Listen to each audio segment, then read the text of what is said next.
9. All right, 5 minutes after 10 o'clock. Thank you for tuning in. Really not a bad-looking day. You know, today is actually the first full day of spring. Did you know Isn't that wonderful? Do you remember when you were a kid and you were in elementary school and the teacher said, it's the first day of spring. Today we're going to draw pictures of spring, right? And you got the crayons and you got the construction paper and everybody drew daisies. You remember that? Exactly. Right? It was the only fun. flower we knew how to draw was a daisy, right? I know. I wonder if Bob Wines drew camellias. Do you think like he was the only kid in class who didn't draw a daisy? He probably said, "I'm not drawing a daisy. I'm drawing a camellia." He was a rebel. He was a That's right. He was a rebel. Standing out against the crowd, saying, "You know what? Every other kid doing daisies, I'm doing camellias." And he has a camellia named after him. So there. Hey, Lori Williams is on the phone from Bob Wine's Community Gardens and Nursery. Lori, can you ask Bob what flower he drew when he was in kindergarten? Yeah, right. Exactly. So did you draw daisies? I think we all drew daisies, right? Yeah, we drew daisies and roses. Oh, and roses are hard. Yeah. Oh, yeah. Tulips. Oh, tulips. Yeah, that was kind of easy. Yeah, tulips. Yeah, right. Easter time was tulips. Yeah. So how you doing? I'm doing good. How are you guys doing? Good. Yeah, I bet you if you ask that question around, I bet most people will say daisies and tulips. Yeah, you're right. I forgot about the tulips. Yes. Daisies, tulips, and a turkey made out of your hand. You remember that? Yeah. That's right. And the crayons didn't have a separate smell. Like the pink crayons smell just the same as the brown crayons. They didn't smell any different. That's right. No different. I'm regressing, Robin. I'm going. I know. I'm going back to kindergarten years. This is how I picture my retirement. By the way, Lori, I picture myself being like a kindergartner. I'll just go out to the sidewalk and walk to the corner, and that's as far as I get. Then I'll come back and watch cartoons and maybe get some Cheerios or some Cocoa Puffs. Make sure you get that nap in. Yeah, oh, definitely a nap. Oh my gosh, you see what I mean? You go back to kindergarten after you retire. So today's the first full day of spring. Yeah, today is. And it is such a pretty weather today, too. And we're starting to get pretty busy. We have a lot of stuff coming in. We've got some vegetable plants coming in today and herbs coming in today. We just got a new shipment of Gerber daisies and geraniums and all kinds of stuff right now. A lot of color. Oh, neat. Do you think there's a psychological thing that happens to people in gardening when they see the calendar changes to spring? I do. I mean, people will start planting stuff early on, but a lot of people wait until they see on the calendar that spring is here. Yeah. To start planting and working in the yard. So, yeah, we should be pretty busy this weekend. And in Florida, spring really started a while ago already. Up north, I don't even know if it's actually started yet. It might not even be ready to plant up there, right? I don't think they're ready until like sometime in May. Yeah, probably. Yeah. So tell us what we can do. One of the things we wanted to ask you about were the native versus the non-native flowers. Does it matter? I mean, native plants are always nice because they're super hardy in the wintertime. They don't take as much water or care. So a lot of people really like native plants. But a lot of the non-native plants are easy to take care of also. But we try to label stuff at the nursery so you know what's native and what's not. Oh, really? Mm-hmm. And is that what, I mean, do people pick them because if I were to assume that it says native, it'll definitely be easier to care for? Is that an accurate presumption? That's the assumption, yeah. And it's crazy because we had some flowers last year. We were just talking about this yesterday. We had some yellow daisy-like flowers last year that we didn't hardly sell. We looked it up. We figured out that they were native plants. We put on the sign native this year, and we have sold them like crazy. Oh, really? See, wonderful. Oh, my gosh. Well, because we don't know. Mm-hmm. I mean, we just want to have a pretty garden. We depend on you to know. Yeah. And let me tell you, a lot of times the native stuff is not the prettiest stuff you're going to have in your garden either. Oh, really? Yeah. Well, I had bought my mom on Valentine's Day an amaryllis, and it's white. And it had 3 buds on it when I bought it. There was no blooms, and now I think it's had 12 blooms so far. It is absolutely gorgeous. It's still in the same pot. It just keeps growing and blooming and growing and blooming, and it's gorgeous. Yes, yeah, amaryllises are nice, and you can plant them in the ground, and they'll multiply and give you more plants too, and they come back every year. It's a good plant. Wow, because it is. We have never seen anything like that before. Yeah, and they come in different colors too. You've got white, there's red, there's pink, there's different shades of red. So, all the car salesmen in town just heard you say that thing about putting native, so they're going to put like native on all the cars. Watch those cars leave the car lots. I know, right? Oh, it's a native Toyota. Okay, that'll work. I'm gonna get that one. Does Bob Wines have themes for the different seasons of the year? Is there something themey now for spring? Yeah, I mean, right now we've got spring, and it's azalea season. Azaleas are blooming. We've been selling azaleas like crazy, and then once we hit Easter, then we'll have hydrangeas, Easter lily, daylily, a lot of the lilies will come in at that time. So, yeah, for different seasons, they're usually different things. And how about the garden decorations or the birdhouse? Are they seasonal also with their decor? Not really. I mean, the birdhouse and the statuary and all that kind of stuff, and even the wind chimes, we sell that all year long. It's not really seasonal. You can put it out anytime. Boy, but there was a crow on my bird bath the other day. He was so big. I said to the crow, I'm going to have to get you a bigger one. It just wasn't big enough for him. You couldn't have fit him and his wife in there. And I know he wanted that. You know how birds are. Birds and bees. They always say birds and bees when they want to teach you about sex, right? That's right. Right. So they must like it, I'm guessing. Do you have the food and everything for the hummingbirds there? We do. We sell some of the nectar, but really the best thing to do is to get the plants that will attract them, that give them the nectar. We've got a lot of different plants right now that are for hummingbirds and for butterflies. And we've got a number of them on sale. We've got firecrackers on sale. We just got in milkweed, a new supply of milkweed because we sold so much milkweed, which is a host plant for monarch butterflies. Oh. Yeah. So, like I said, there's a lot of blooming stuff around. Purple daisies, azaleas, gardenias are blooming, and they have a real sweet smell to them also. Lori, how come it attracts the butterfly, but it doesn't attract the caterpillar the butterfly comes from? I don't know, and you see, that's something too. Like a milkweed will attract a monarch butterfly, but a monarch butterfly, the caterpillar that becomes a monarch butterfly doesn't want to be on any other plant, and it's not going to feed off of any other plants other than like the milkweed. Wow, is that something? I never knew that. Like how do they know? Yeah.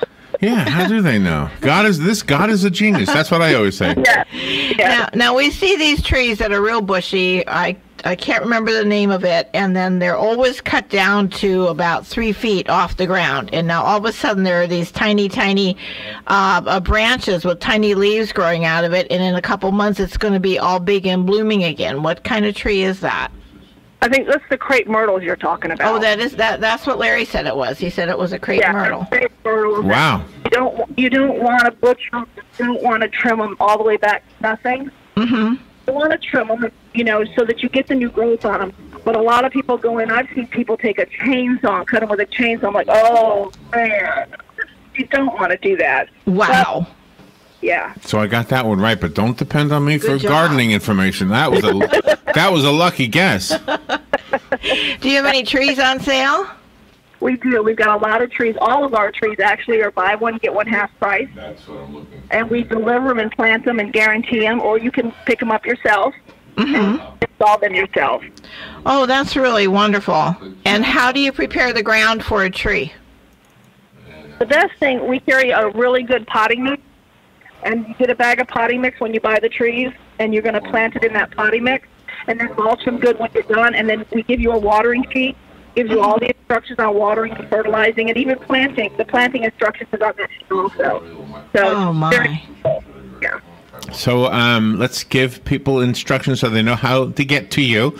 And then I'm going to ask everybody that's going out to Bob Wines to find Lori and tell Lori what you drew when it was springtime, when you were in kindergarten. What did you draw? I was good at daisies and spider webs. I could draw spider webs really good. Always in the corner of the paper. It was always in the corner. Oh my gosh. Exactly. And then our address is 2610 Southeast 38th Street. Uh-huh. And we're open Monday through Friday, 9 to 4. And actually 9 to 4:30 now. And Saturday, 9 to 3. And what's your phone number, Lori? And it's 352-629-5766. Go see Bob Wine's Community Gardens and Nursery. Find Bob, ask him what he drew in kindergarten on the first day of spring. I bet you it was camellias. I'm just taking a gamble on that one. There you go. Lori, thank you for everything. It's always fun visiting with you. Appreciate it. Thank you, guys. All right, we'll be right back.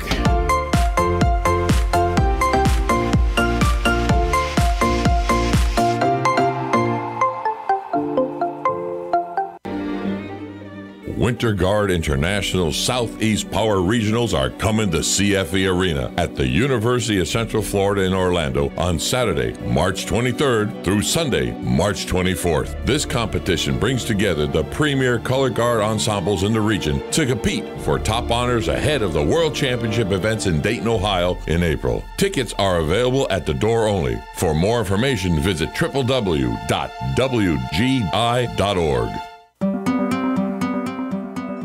In this moment, who has your back? Do you know the name of your insurance agent? Does your agent know your name? Or would you call a 1-800 number that connects you to who? Another state? Another country? Get a local independent insurance agent with Auto Owners Insurance. Someone you can call when bad stuff happens. In this moment, get an agent who will protect you in that moment. Visit George Mangan Insurance in Ocala today at manganinsurance.com. Hello, gorgeous. Hi, this is Becky at Hello Gorgeous Salon. It's time to get that new look started. Let's get rid of those sun-damaged ends and faded out color and get into something rich and vibrant. Humidity is not your hair's friend. It causes your hair to capture moisture and leaves it looking dry and unhealthy. Hello Gorgeous is a certified Brazilian blowout salon.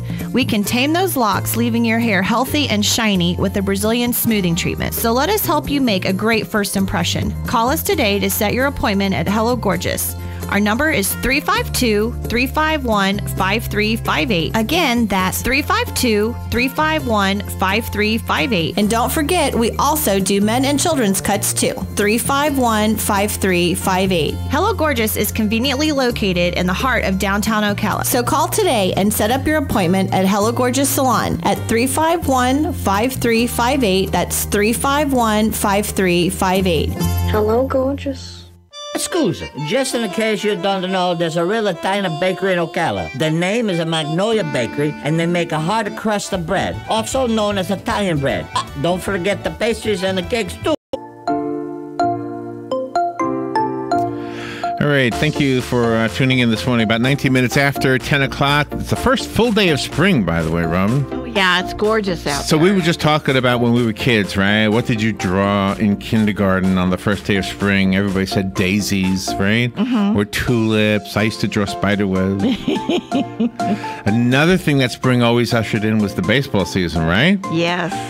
I think it was about 3 years ago that our next guest was our guest, correct? Yes. And I believe he was on with Randy Jackson himself, right? Yes. Am I right about that? Handsome Ransom Jackson. Handsome Ransom, yeah. Was on the air with and us. I'm looking for the cover of the book so I can put it on the streaming thing, but I don't want to make our guest wait. The book is called Handsome Ransom Jackson, Accidental Big Leaguer. This is a book we talked about 3 years ago, but we're talking about it again today because Mr. Jackson just passed away, I guess the other day, right? He was 93? Yes, he did. So let's say good morning. Galen White is a baseball historian, a publicist, and a friend to Handsome Ransom Jackson. Galen, good morning. Our condolences. We're so sorry. Good morning to you, and it's a pleasure to talk with you. You were among Ransom's favorites. That just makes us feel so good. I know when we have sports guests, and we never say no to them. We always say yes, but we always hope, oh my gosh, I hope I don't make too much of a fool of myself. The same thing happened with Dr. Ruth. I'm not so good on sex, and she said, they know they weren't good on the subject, but they were fun. So she told us the same thing. Well, that's what Ransom said. He called me up after the interview. I was not on with him at that time, but he called me up afterwards, and he said, Galen, they didn't know anything about baseball, but Well, I hope we did a good job in getting the message of his book out with our questions. he loved it. He loved these interviews. He did about 50 interviews after the publication of the book, and he was like a kid in a candy shop. And he had the one-liners. One guy said that he had a couple of his baseball cards, and Ransom said, "Well, why don't you send them to me and I'll sign them? They won't be worth anything, but I'll still sign them." Do you know the one thing I do, though, and I'll tell you this, I listen to sports radio, believe it or not, even though I'm not a sports person. Do you know why? Because it's happy. I don't really necessarily want to hear people complaining about the government or whatever. And so even though I don't necessarily relate to much, when I hear a story about a human being who chased his passion, and not only chased his passion, but inspired other people to chase their passions, and that was the story. So that's the part of Mr. Jackson that I could relate to. It was more than just the sports, you know? And that's what you wrote about in the book. Well, Ransom wrote the book because he had lost most of the players he played with, and he knew there weren't very many more to carry on the message, so to speak, or to tell their stories.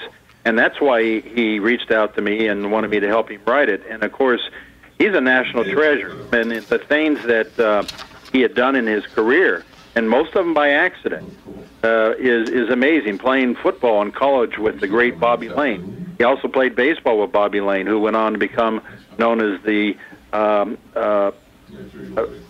toughest NFL quarterback in history. And then, of course, in baseball, he played alongside Ernie Banks, Mr. Cub, and then he joined the Dodgers to replace Jackie Robinson and played with Jackie in there in Brooklyn. So it's just an amazing career. I remember you share a name with a different spelling from the guy. I don't know if you remember this or not, but we have a Galen that we speak to every morning from the local blood center. And this guy is a sports guy. He knows his stuff when it comes to sports.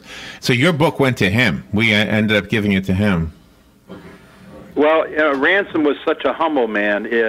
In fact, the New York Times obit on him that came out yesterday morning, Ransom died yesterday morning, and they refer to something that Ransom never mentioned to me, and so it's not in the book, but it's the Brooklyn-born comedian Phil Foster wrote a song called "Let's Keep the Dodgers in Brooklyn." Oh, really? And there's a line in there and says, "What would Brooklyn be without the Dodgers?"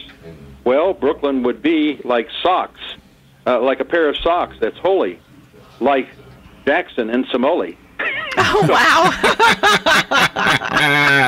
Oh, my gosh. That's good songwriting.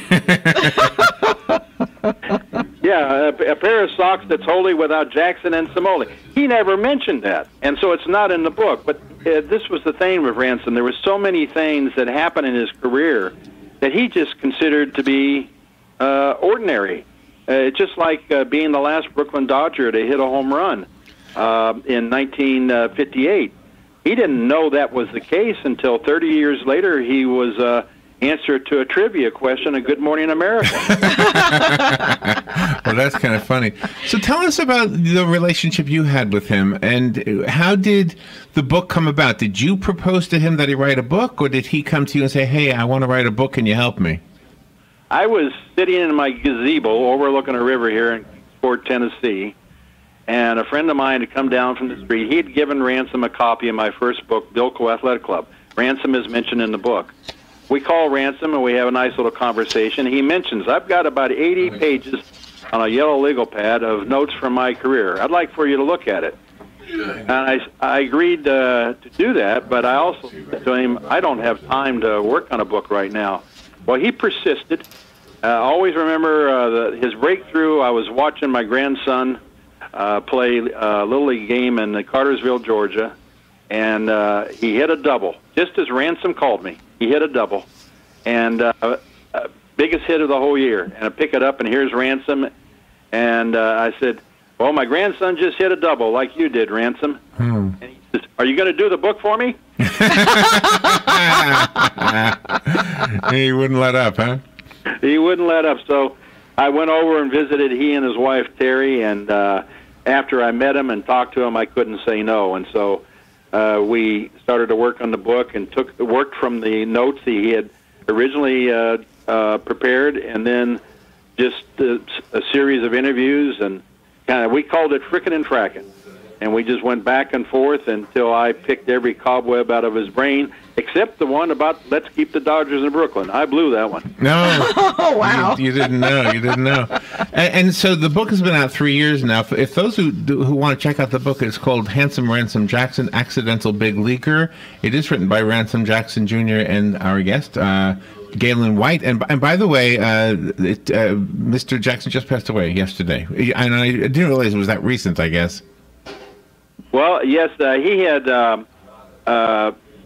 he had some really young grandkids. He was in the floor playing with them, and he was developed, I guess, a foot infection as a result of kind of crawling around the floor, and that led to a series of things, and so he died at home yesterday morning, age 93. The book is available on Amazon.com. It's also on the Roman and Littlefield, the publisher's website.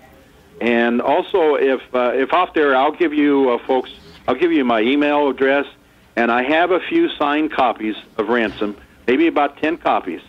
And if they'll contact me direct, I'll see that they get a signed copy by Ransom. There will only be what I have. Oh my gosh! Holy cow! That's quite an offer. Do you want to do it now? Yeah, Galen White, Gaylon, White, WHITE, at email.com. Email me, and I'll send you a copy of the signed book by Ransom Jackson. It will be dated when he signed it. And the retail price in the book is $36, and I'll throw in the shipping free. Oh, my. Okay, very good. He has such a good friend in you, Galen. Ransom couldn't have asked for a better, more sincere friend than you. Well, I started my career as a sports writer, and then you're taught to be objective, and I've always tried to be objective. And so when you enter into a relationship like this, you try to be a little detached, but with Ransom you couldn't. I mean, you were right in there with him, and he had a great sense of humor. We enjoyed many laughs. I know there was a lot of stories that we didn't get around to, but we got most of them in the book. Ransom always called it beach reading. I love that. Well, you know, it's the anecdotes on sports radio that seemed to get my ear, and it's the anecdotes in the book that got my attention. If I remember, and it's been 3 years, so forgive me for not remembering everything real clearly, but for example, if I'm listening on the radio and they're talking statistics and home runs and stuff like that, I hear blah blah blah blah blah. I don't hear anything, right?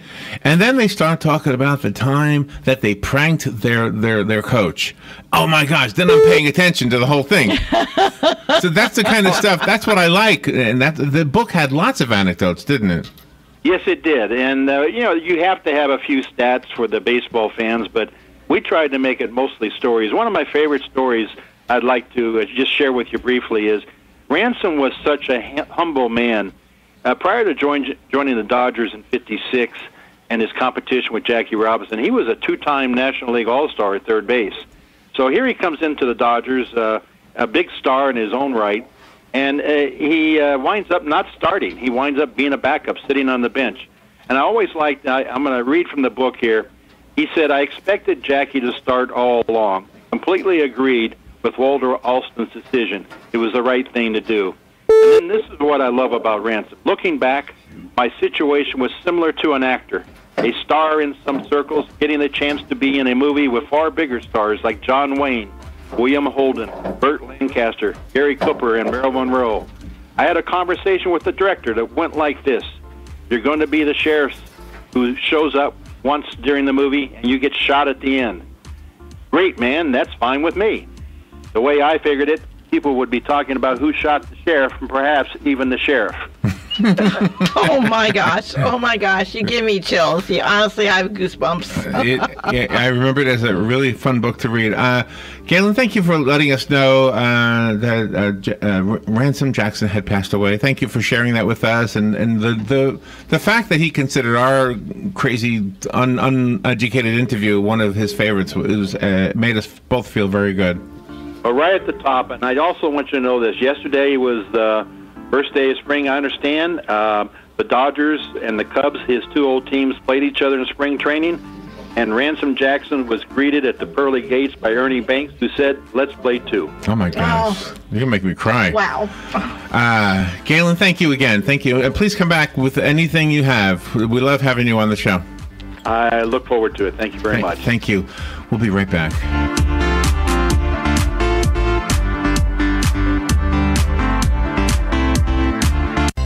Here is your 1-minute news brief. A 27-year-old Orange County woman is facing manslaughter and child neglect charges for the death of her boyfriend's 4-year-old son in a hot vehicle last year. Several children on Ormond Beach were struck by a vehicle that veered off a nearby roadway. None of the injuries are life-threatening. Former Florida Democratic gubernatorial candidate Andrew Gillum wants to register at least 1 million voters in an effort to make Florida a blue state in 2020. A Florida Senate committee has postponed a school safety bill that would make teachers eligible to carry weapons in the classroom. The National Oceanic and Atmospheric Administration has retired hurricane names Michael and Florence. Marine workers in St. Augustine helping an injured sea turtle discovered and rescued a raccoon out at sea. He was sitting on a channel marker. And SeaWorld Orlando has filed a series of building permits for another new attraction. SeaWorld says it plans to open at least one new attraction every year. And that is your news brief.